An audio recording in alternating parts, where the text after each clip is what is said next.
Want to sharpen your game? Join the DFM Coaching Patreon for exclusive technique breakdowns and mindset training. Now, let's get started. Welcome to Tap In. My name is David Figueroa-Martinez of DFM Coaching, and today we're going to be talking about that phrase, trusting the process. It's super vague. It doesn't mean a whole lot. Sometimes it means the world, and it requires a lot of us to just, again, trust the process. There's a lot of ambiguity. There's a lot of vagueness. There's a lot of, what does that mean? Am I doing things right? And in some circles, that phrase is a really lazy approach where I don't really have time to explain to you everything that you need to know or even a segment of what you should know. In other circles, it's genuinely some of the best advice that you will receive. It's just, we don't always have it explained to us. If you are, whatever you're doing, there's some trust in that process. Sometimes you're going through life and you're trying to figure out what your next steps are, and you're trying to learn and you're trying to learn this new skill and hoping that it'll benefit you in some form. There's a little bit of faith in that, and that you hope that you can use this new skill to maybe branch out into a new working sector or a new job. But there's faith in that. And there's a little bit of that in when we say trust the process. The process is difficult, and it really depends on what segment in that process you're in. If you're brand new, part of the process is going to be that you're in a dark room of sorts, and you have to learn so much that early on, there isn't a ton of success. There isn't a ton of hope, per se, the realistic hope. There's a ton of doubt. And there's these moments where you're just going to, you come in, get wrecked, come in the next day, get wrecked, come in for a couple of weeks, get wrecked, come in again, get wrecked. And I know this sounds really bad, but you come in and then you have one little glimmer of hope, and then something went really well. And then you get addicted to that one thing. And then you get wrecked some more. You start having some success. Maybe you start formulating game plans and you're setting up something. Something becomes your thing. Americana, for example. And you get some success, and then you get wrecked, you get a little bit more success, and it's just a weird pattern. And then people understand what you're doing and they completely shut it down. And then you think, oh, I have to do something else. So that's where I think, one, the first part is the process part of it. You are going to get smashed for a long time. You're not going to have a whole lot of success. Most of what you're going to experience on the mat is going to be you losing, you getting submitted, you getting swept, you getting passed, transitioned, all these other things. And then you're going to have these moments where you have a little bit of success. And that little bit of success then drives you further and keeps you satisfied for a little bit. And then you're going to have a lot of it. That is the process. That's part of getting really good at anything. Doesn't matter if it's guitar, piano, jiu-jitsu. Slight backstory. I didn't play a whole lot of sports, organized sports, I should say. But I played a lot of sports when I was coming up, on the street, the rec, backyards, and so on. I loved sports. I was decently good, at least on a neighborhood level, within the little community that I was in, the sports that I really liked. I wasn't great at basketball. I loved football. I was decent at baseball. And then, so I would go to PE class in high school and junior high, and I loved these sports. I was good in those settings. And then we transitioned into badminton. I had never heard of badminton. I didn't understand badminton. Why does this exist? I literally never saw it before in my life. And you have a birdie and you have these small rackets and you can play singles or doubles. I'm in high school at this point. I don't remember what grade, 11th or 12th. And I could not hit this fucking birdie to save my life for weeks. I couldn't get the timing down. I understood baseball. I understood other sports or elements or things that we did. I could not hit this thing to save my life. The timing was so off. And then finally it started clicking. And then I sucked some more because maybe people started hitting the birdie harder, or they would pretend that they were going to hit it really hard and then lightly tap it over the net, and you have to rush forward and try to, and then I couldn't get that timing down. I don't know how long we played this in PE. Had to be I don't know, maybe a month or two before we switched to something else. But I ended up falling in love with the sport. Didn't play it after that, but I ended up falling in love with it because it became really, really fun. But there was this period where I couldn't hit this thing for the life of me. And friends were laughing at me. They didn't want to pick me for anything. And then I started slightly kind of hitting it, but maybe it didn't go over the net. And then but I still sucked. And then I started sort of understanding like timing. I couldn't serve, but maybe when I hit it over the net back, I could hit it back over. And then I started getting a little bit better. That's kind of the process. You're going to suck for a really long time. You're going to start figuring some things out, and then things are going to get worse. And unlike badminton, your opponents are going to take advantage of everything. And then there's a segment of your opponents where they're going to allow you to play. And then when they see that you're getting a little bit better, they're going to smile internally. Be like, oh yes, he's fine. He or she is finally getting it. And then they're going to put it on you some more.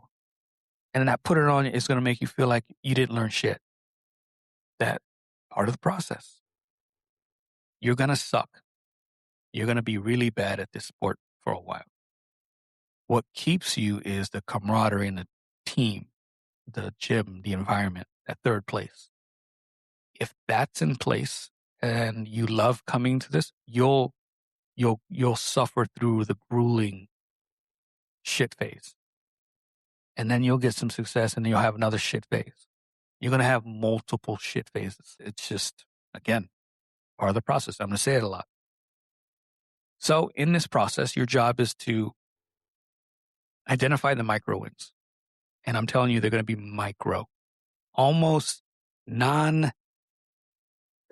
you're almost going to miss them.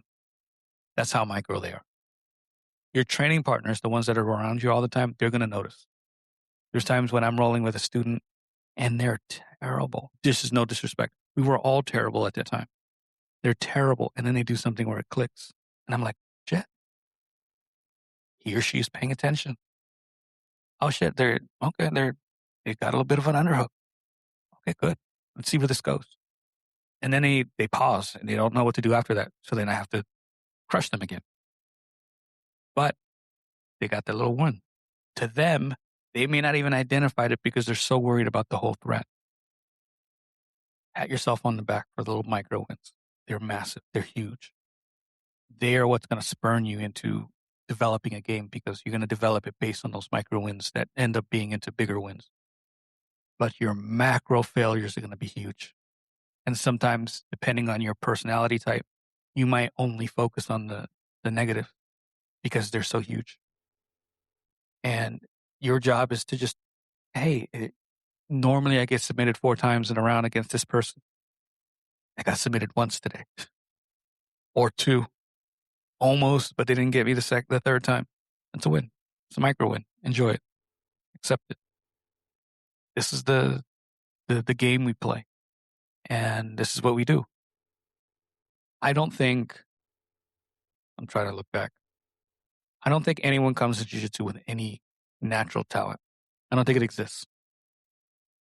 I think that what happens is many of us come into jiu-jitsu with prior experience in something. If you came to jiu-jitsu with no athletic experience whatsoever, you're going to be a little bit behind on the 8 ball. It doesn't mean that you're not going to make it up because eventually your technique will kick in and you'll become a little bit more athletic. You'll be more in tune with your body and so on. But you also got people who come in who used to wrestle in high school or junior high. You got people who used to play football in high school. You got someone who wrestled collegiately but didn't do any jiu-jitsu. And then they come in. And to you, when you look at them, you're like, this motherfucker's like 6 weeks in. He's a white belt. He's a natural. No. He just had prior experience that related or overlapped into what he's doing now. Then you look at someone who had none, but maybe they understand their body a little bit better. You think a natural talent? No, they just probably did stuff that they're a little bit more in tune to. I do not necessarily say you have natural talent for this sport or art. You just had certain experiences that allowed you to do certain things. And then there are those physical characteristics, strength, flexibility, fast twitch muscles that lead people to believe that there's a thing of natural talent. Some of us are more athletic than others. Great.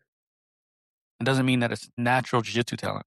It's just, this is a sport, and sport attributes will overlap into this sport, and they do assist. But they don't come here thinking, oh, I know how to do a triangle right off the bat.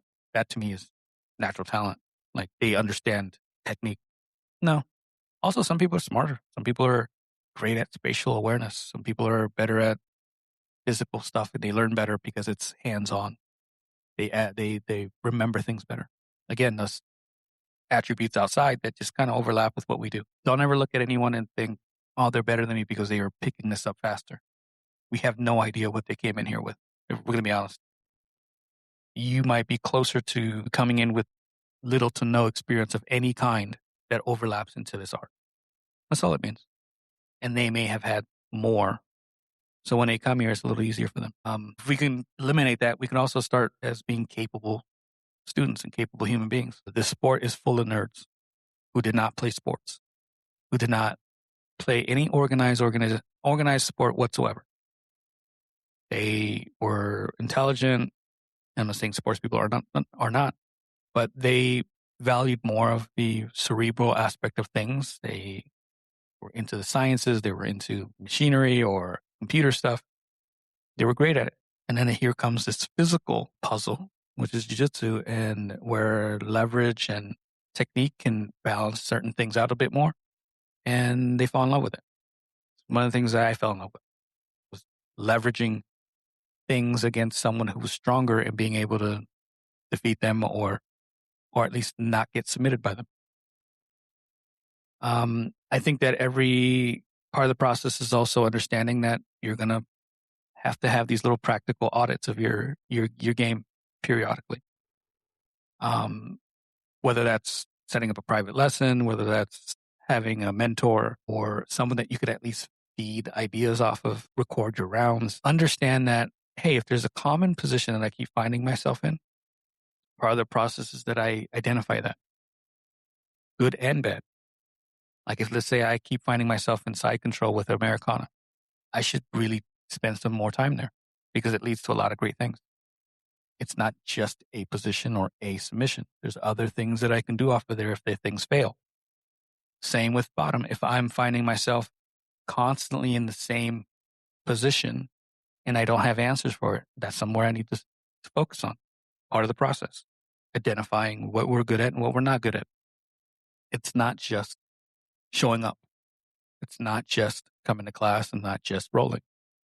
It's spending that time to identify, okay, so when coach asks, hey, anybody have any questions, anything you're struggling with, I should have something in mind. Because the coach can only do so much. You have to do the other part. They're a guide. And if we can start looking at our coaches as guides, we can start looking at our games a little bit differently.